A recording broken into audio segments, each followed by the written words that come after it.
There were startling figures today from the federal government. 2 million of us have, in one form or another, experienced identity theft. We rate it as more important than national security or terrorism. Half of us are convinced we're most at risk on the internet, but that's not the case.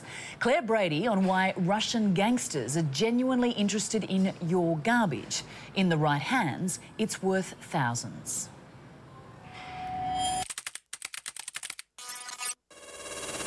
You don't know where they're going to stop and you're behind the 8 ball trying to catch up. It's one of the fastest growing crimes in Australia.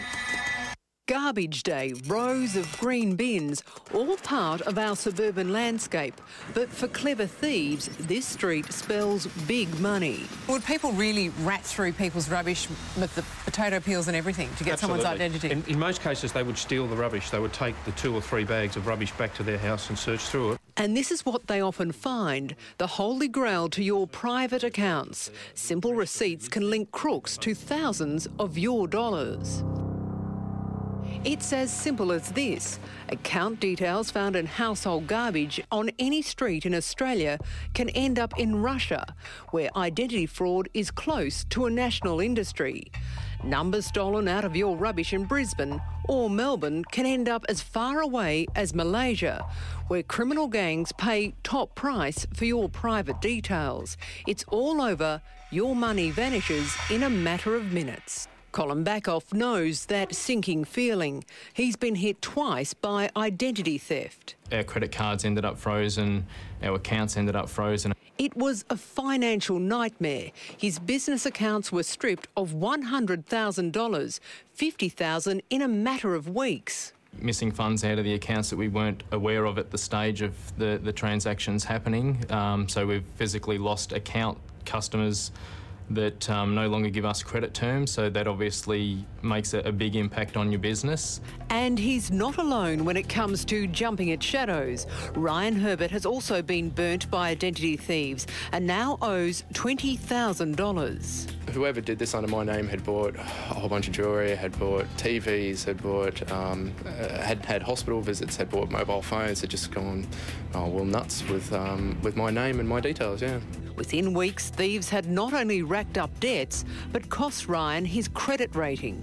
I was hurt. I mean, someone's running around the country posing as me and getting up to no good and obviously taking out all these, or purchasing all these goods and never paying anyone back, and I'm responsible for it apparently. I was really angry by it all.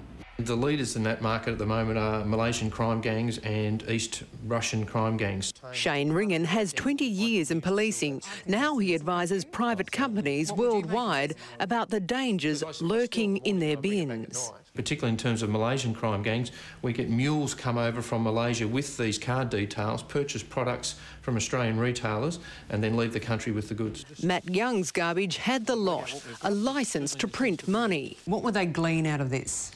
With this superannuation document, this potentially gives a fraudster access to your superannuation. It's got an account number already, it's got your name and your address.